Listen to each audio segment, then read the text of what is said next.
The town of Whispering Pines was a small, quiet place surrounded by dark forests.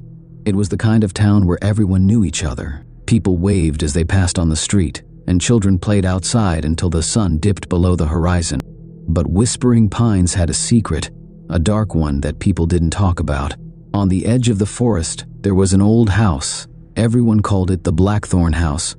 It had been abandoned for as long as anyone could remember. The windows were broken, the roof was caved in, and the paint was peeling off like dry skin. The adults warned their children to stay away from the house. They said it was dangerous, that it could collapse at any moment. But the kids whispered other things to each other, stories about strange sounds, shadowy figures, and whispers that came from the trees when no one was looking. One chilly autumn evening, a group of teenagers gathered near the town square. Among them was Mia, a brave but curious girl who had just moved to Whispering Pines. The others liked her, but they also wanted to test her. "You've never been to Blackthorn House?" a boy named Lucas asked, smirking. "No," Mia replied, crossing her arms. "But I've heard." "Stories aren't enough," said a girl named Kayla. She leaned closer, her eyes gleaming. "You have to go inside. Everyone here has done it. It's like a rite of passage." Mia hesitated. "What's supposed to happen if you go?" "Some people hear voices," Kayla said. "Others say they've seen shadows moving around." "Or worse," Lucas added with a grin. "But nothing's ever happened to us." Mia felt her heart race, but she didn't want to seem afraid. "Fine," she said. "I'll do it. Tonight." The group cheered and laughed, though a few of them exchanged uneasy glances. No one had gone to Blackthorn House in years, not since strange things had started happening again. Later that night, Mia stood outside Blackthorn House with Lucas, Kayla, and two others, Ethan and Lily. The wind howled through the trees, making the broken shutters of the house creak and groan. "Ready?" Lucas asked, handing Mia a flashlight. "Ready," she said, though her voice trembled. She stepped onto the crumbling porch, the wood creaking under her weight. The door was slightly ajar, and with a push, it swung open, revealing darkness. The others stayed outside, peering in through the broken windows.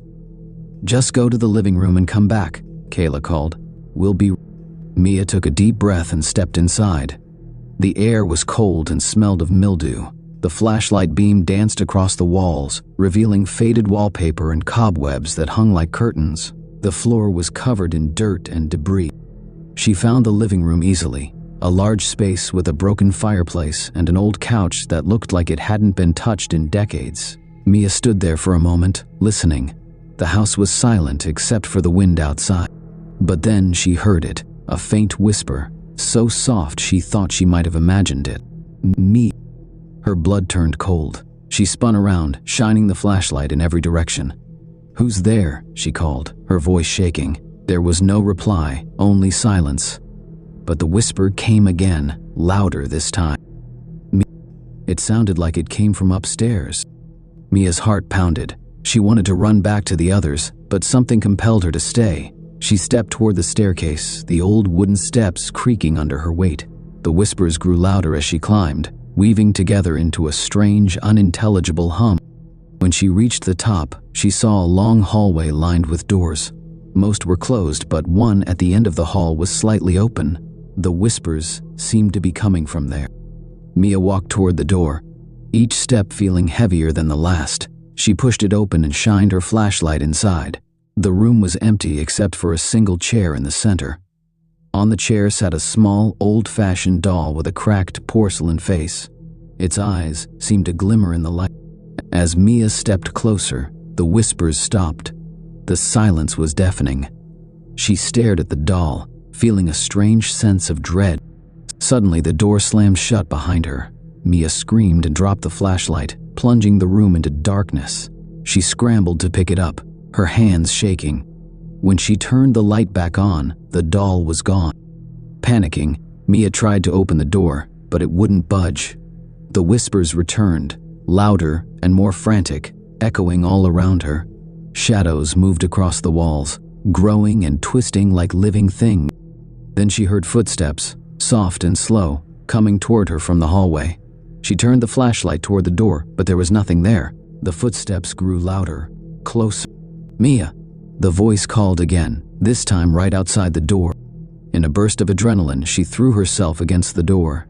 It flew open, and she stumbled into the hallway. The shadows followed her, swirling like smoke. She ran down the stairs, her flashlight flickering. When she reached the front door, she found it wide open. The others were outside, shouting her name. She ran to them, gasping for breath. "What happened?" Lucas asked, grabbing her shoulders. "Are you okay?" "There's something in there," Mia said, her voice trembling. "Something's wrong with that house." The group looked at each other, their faces pale. "We need to leave," Kayla said. "Now." They ran back to town, leaving Blackthorn House behind. Mia told them everything she had seen and heard, but no one had an explanation. The next day, she tried to bring it up with her parents, but they brushed it off as a prank or her imagination. But that night, as Mia lay in bed, she heard it again, the faint whisper. She sat up, her heart racing. The sound was coming from her closet. Trembling, she got up and opened the door. Inside, sitting on the floor, was the doll from Blackthorn House. Its cracked face was turned toward her, and its painted lips seemed to curl into a smile. From that day on, Mia wasn't the same. She started hearing whispers everywhere she went, and the shadows seemed to follow her.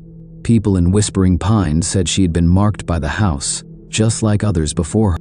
The town secret had claimed another victim, and Blackthorn House waited, patient and hungry, for the next brave soul who dared to enter. Days turned into weeks, and Mia's life began to unravel. She barely slept, haunted by whispers in the night. Every time she closed her eyes, she saw the doll's face. Its cracked porcelain grin burned into her mind. The whispers were no longer faint. They grew louder, more persistent, and more threatening. "Mia, you can't escape." At school, Mia's friends noticed the change in her. Her once bright eyes were now dark with exhaustion, and her hands trembled as she tried to concentrate on her work. Lucas, Kayla, Ethan, and Lily tried to comfort her, but they were just as scared. They'd all heard the stories. No one who encountered the Blackthorn House came out unscathed. "You need to tell someone," Kayla whispered one afternoon during lunch. "Maybe a priest or, I don't know, someone who can." Mia shook her head. "You don't understand. It's not just the house, it's here." Her words sent chills through the group. None of them had the courage to ask what she meant. That night, Mia finally fell asleep, but her dreams were worse than the waking world. She found herself back in Blackthorn House, walking through its dark, endless halls. The air was thick with whispers, and the shadows crawled along the walls like living creatures. In her dream, she stood before the same room where she'd found the doll. The door creaked open on its own, and inside, the chair was empty. But this time, there was something else, a mirror on the far wall. Mia stepped closer, her reflection staring back at her, but then the reflection smiled, even though she didn't. Its eyes turned black, and its hand reached out, pressing against the glass. The whispers grew deafening as the reflection spoke. "You belong to us." Mia woke up screaming, her heart pounding. She looked around her room, but it was empty. The doll was gone. For a moment, she thought it might all have been a nightmare. But then, she heard the faint creak of footsteps outside her door. Desperate, Mia decided to dig deeper into the history of Blackthorn House. She went to the town library the next morning, hoping to find something, anything, that could explain what was happening. The librarian, Mrs. Hargrove, was an elderly woman who had lived in Whispering Pines her whole life. When Mia mentioned Blackthorn House, Mrs. Hargrove's face turned pale. "You shouldn't be asking about that place," she said, her voice trembling. "Some things are better left buried." "Please," Mia begged. "I need to know. It won't leave me alone." Mrs. Hargrove hesitated, then sighed. She led Mia to a dusty back room and pulled out an old file labeled Blackthorn Family. Inside were yellowed newspaper clippings, photographs, and handwritten notes. Mia learned that the house had once belonged to the Blackthorn family, a wealthy but reclusive group. In the early 1900s, strange rumors began to circulate about them. People said they practiced dark rituals in the forest, and that their youngest daughter, Abigail, had gone missing under mysterious circumstances. A few months after Abigail's disappearance, the entire family vanished. The house was left abandoned, and over the years, it became a place of local legend. Some said the Blackthorn family had summoned something they couldn't control, something that still lingered in the house. Mia's hands trembled as she read the final line of one article. Locals report sightings of a doll resembling young Abigail left in the house, seemingly untouched by time. Armed with new knowledge, Mia knew she couldn't run from the curse. If she didn't face it, it would consume her. That night, she gathered Lucas, Kayla, Ethan, and Lily. "I'm going back to the house," she said. "I think that's the only way to stop." "You're insane," Lucas said, shaking his head. "You can't go back." "I have to," Mia insisted, "but I can't do it alone." Reluctantly, her friends agreed to go with her. They armed themselves with flashlights, candles, and anything they thought might protect them, a Bible, salt, and even a knife. The group returned to Blackthorn House under the cover of darkness. The forest seemed alive, the trees whispering as they approached. The house loomed before them, more menacing than ever. Inside, the air was heavy with the same sense of dread Mia had felt before. The group stayed close, their flashlights cutting through the darkness. The whispers returned, circling around them like a storm. As they made their way to the upstairs room, the shadows grew bolder, darting across the walls. The door to the room was wide open this time, and inside, the doll sat on the chair, waiting. Mia stepped forward, clutching a handful of salt. "What do you want from me?" she demanded, her voice shaking. The whispers stopped, and the room fell silent. Then, the doll's head slowly turned toward her. Its mouth opened, but the voice that came out was not a child. "You can't leave," it said. "You are ours." The shadows in the room coalesced into a towering figure, its form dark and featureless. The group screamed, but Mia stood her ground. She threw the salt at the doll, and the figure recoiled, letting out an unearthly scream. "Run!" Mia shouted.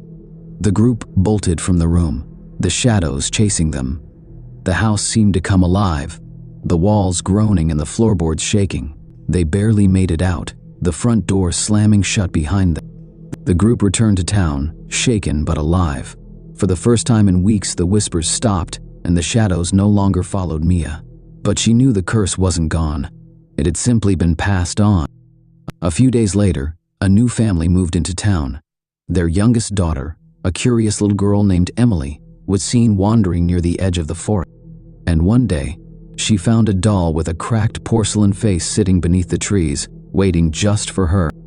The cycle began again, and the Blackthorn house remained, its hunger never truly satisfied. Whispering Pines would never escape its dark secret. Emily was a bright and adventurous 8-year-old who had recently moved to Whispering Pines with her parents. She loved exploring the woods near her new home, even though her parents warned her not to wander too far.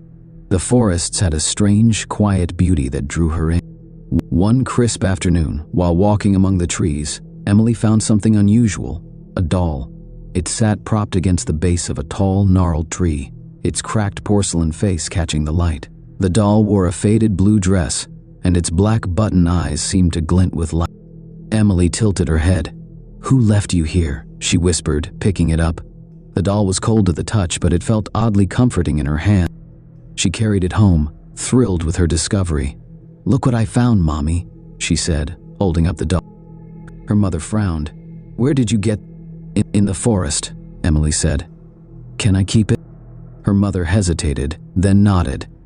"Just make sure you clean it. It's probably..." That night, Emily placed the doll on a chair by her bed. She named it Abigail, not knowing the weight of the name she had chosen. Mia, meanwhile, had been trying to move on with her life.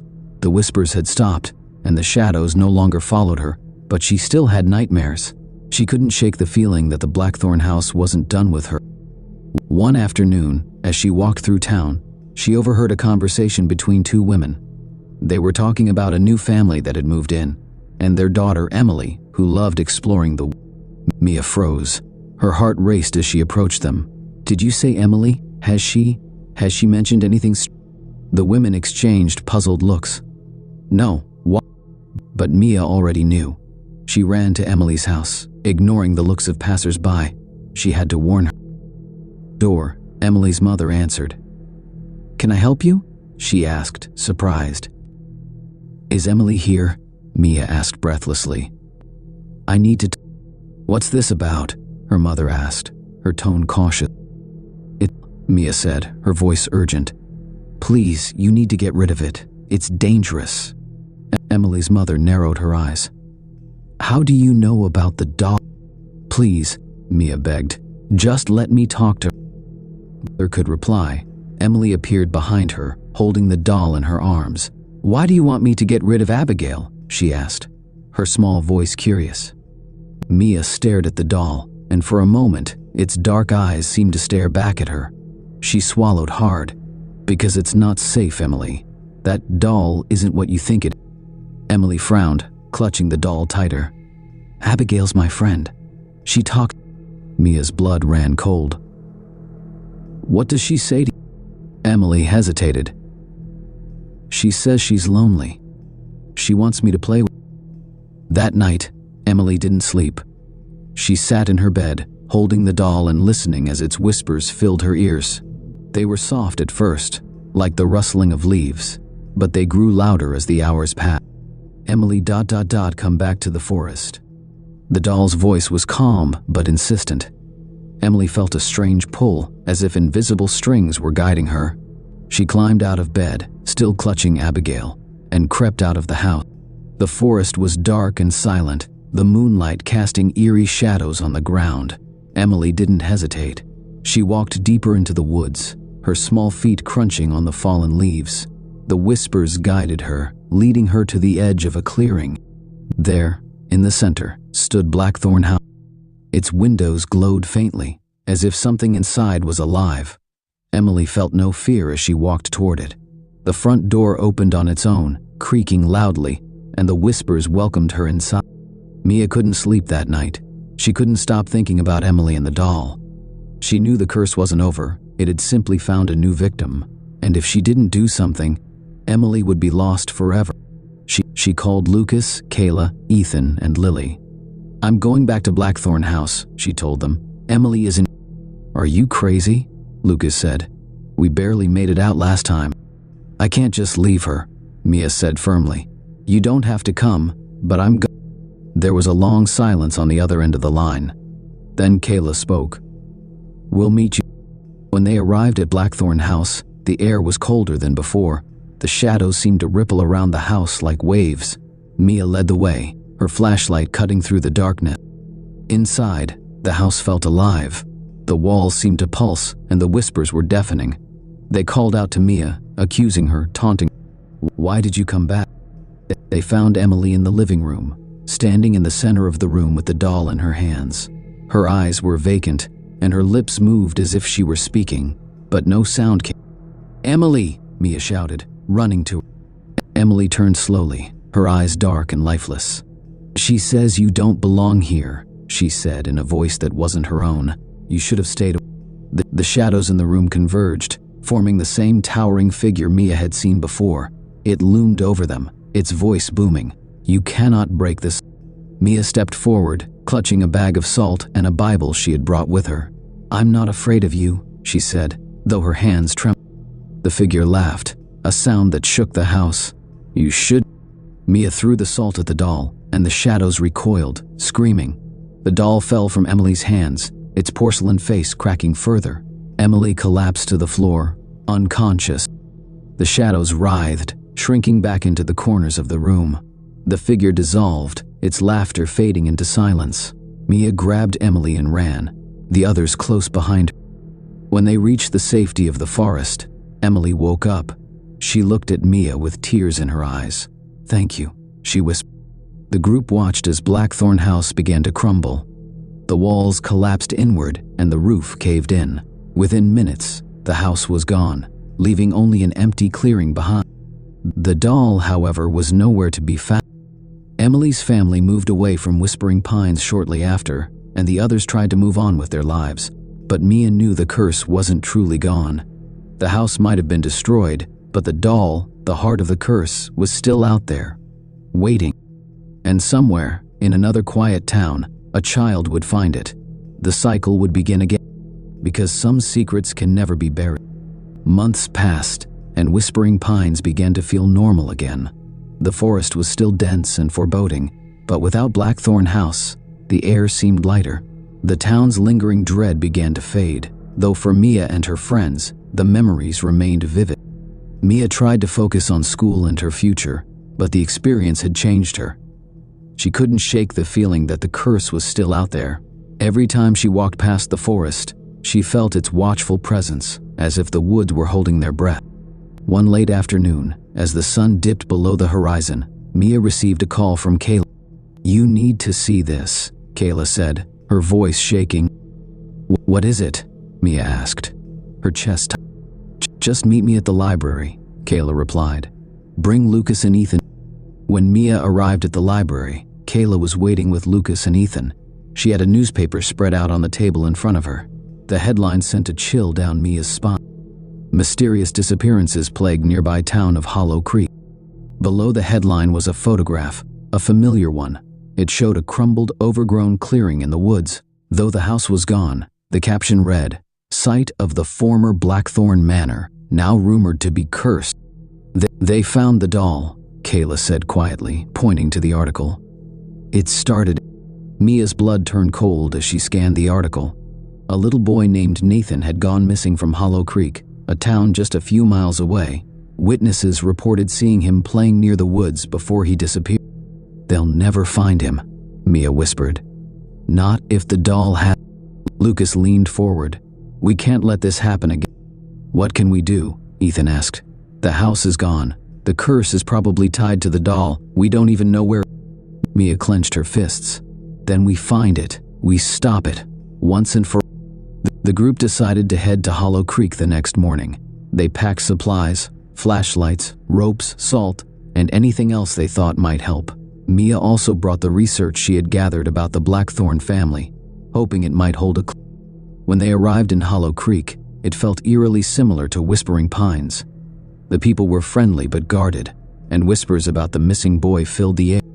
The group headed to the woods where Nathan had last been seen. The forest was darker and denser than the one in Whispering Pines, and the trees seemed to press in around them. As they ventured deeper, the air grew colder. Mia felt it first, a faint whisper on the wind. "Did you hear that?" she asked, stopping in her tracks. The others froze, listening. The whisper came again, soft but distinct. "It's him," Mia said. "Nate." They followed the whispers, their flashlights cutting through the gloom. The trees seemed to shift as they walked, and the ground beneath their feet felt soft, like it might give way at any moment. After what felt like hours, they stumbled into a clearing. At its center was the doll. It sat propped against a tree, its cracked porcelain face turned toward them. But this time, it was different. The cracks had deepened, and its black button eyes seemed to pulse with a faint red glow. Don't touch it," Lucas warned, stepping back. Mia felt a strange pull toward the doll, but she resisted. "It's stronger now," she said. "Whatever's inside it, it's growing." Kayla knelt down, spreading salt in a circle around the doll. "What do we do with it?" "We destroy it," Mia said firmly. "For good." Ethan pulled out a small sledgehammer they had brought. "Are you sure this will?" "It has to," Mia said. "If we don't, it'll keep." Ethan raised the hammer, but before he could strike, the ground beneath them shook violently. The whispers turned into a deafening roar, and the shadows in the clearing came alive.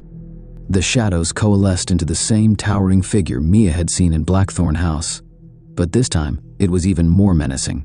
Its form was larger, darker, and more defined. Red eyes burned in the center of its featureless face. "You dare to defy me again?" The figure boomed, its voice shaking the tree. The group huddled together, their flashlights flickering. Mia stepped forward, her heart pounding. "You can't keep doing this. You've taken an..." The figure laughed, a deep echoing sound. "You think you can stop me? I am eternal. I am bound to this land, to the doll. Destroy it, and I will only Then source," Mia said, her voice steady despite her fear. "The Blackthorn family bound you here, didn't they? There has to be a way to break the curse." The figure hesitated for a moment, then lunged toward them. Lucas threw a handful of salt, and the shadows recoiled, shrieking. "Keep it back," Kayla shouted as she spread more salt around the clearing. Mia turned to the doll. "We need to break the connection," she said. "The curse is tied to the Blackthorns, but the doll is the..." She pulled out a lighter and a bottle of lighter fluid. If fire doesn't work, nothing. Mia poured the lighter fluid over the doll, her hands shaking. The whispers turned into screams, and the figure thrashed wildly, unable to cross the salt. "Hurry!" Ethan shouted. Mia flicked the lighter and dropped it onto the doll. Flames erupted, consuming the porcelain. The shadows screamed, their form twisting and writhing as the fire grew. "You cannot destroy me," the figure roared. "I will always return." But as the flames consumed the doll, the figure began to dissolve, its form breaking apart like smoke in the wind. The screams faded, and the forest fell silent. The doll was nothing more than... The group stood in the clearing, breathing heavily. The oppressive weight that had hung over them was gone, replaced by an eerie calm. "Is it over?" Kayla asked, her voice barely above a whisper. Mia looked at the pile of ash. "I think..." They returned to Hollow Creek and told the townspeople where to find Nathan. The boy was discovered in the woods the next day, unharmed but dazed. He couldn't remember much, only that a kind girl had kept him company. Mia and her friends left Hollow Creek, feeling lighter than they had in months. For the first time, Mia believed the curse was truly broken. But deep in the forest where the clearing had been, a single black button lay buried in the dirt, waiting for someone to find it. Somewhere far away, the wind whispered through the trees, carrying with it a familiar voice. "Help me." Months passed, and life began to return to normal for Mia and her friends. The nightmares stopped, and the dark, oppressive feeling that had haunted them since their first encounter with Blackthorn House lifted. Mia no longer felt the weight of unseen eyes following her every move, and the whispers that had plagued her dreams were finally silent. Nathan recovered fully, though he couldn't recall much about his time in the woods. His family decided to leave Hollow Creek, hoping a fresh start would help them heal. Whispering Pines, too, felt different. The air seemed lighter, and the town began to let go of its old ghost story. Mia spent her free time in the library, researching the history of curses and hauntings. Though the Blackthorn House was gone, she wanted to make sure no trace of its darkness remained. She read about exorcisms, ancient rituals, and protective symbols, just in case she ever needed. One evening, while organizing her notes, she came across a passage in an old book that caught her. True curses cannot be undone by destruction alone. To break them fully, one must sever the spirit's anchor and guide it to rest. Mia's breath caught. Had they truly destroyed the curse, or had they merely delayed its return? The thought haunted her, but there was no way to know for sure. A year later, on the anniversary of their final trip to the woods, Mia, Lucas, Kayla, and Ethan met at the edge of Whispering Pines Forest. It had become a tradition, a way to honor the ordeal they'd survived and to remind themselves of the bond they shared. As they stood in the fading light of dusk, Lucas spoke up. "Do you think it's real?" Mia hesitated before answering. "I don't know," she admitted, "but I think we did everything we..." Kayla nodded. "It feels different now. Lighter." Ethan looked toward the trees, his expression thoughtful. "If it ever comes back, we'll deal with it. Together." Mia smiled, grateful for her friends. "Yeah." They stayed until the stars came out, sharing stories and laughter. For the first time in a long while, Mia felt at peace. Unbeknownst to them, deep in the forest where Blackthorn House once stood, something stirred. The ashes of the doll lay undisturbed, but the single black button had been carried away by the wind. It landed far from the clearing, buried in the soft earth beneath a tree. And there, the curse, bound to the doll's remains, began to fade. Without the doll as its anchor, the darkness that had haunted the Blackthorn family for generations grew weaker, finally dissipating. The spirits, trapped by the curse, Abigail, her family, and all the others who had suffered, were set free. A soft breeze swept through the forest, carrying with it a feeling of peace. The trees seemed to sigh with relief, and the whispers that had plagued Whispering Pines fell silent forever. Mia and her friends grew up, their lives carrying them in different directions. They stayed close, bound by the shared memory of what they had endured. Whispering Pines remained a quiet, unassuming town, its dark history gradually forgotten. And though Mia sometimes felt a faint unease when she passed by the forest, she knew the curse was gone. Blackthorn House, its secrets, and its horrors were finally laid to rest. The cycle had ended. The forest was silent. And for the first time in generations, the spirits could rest.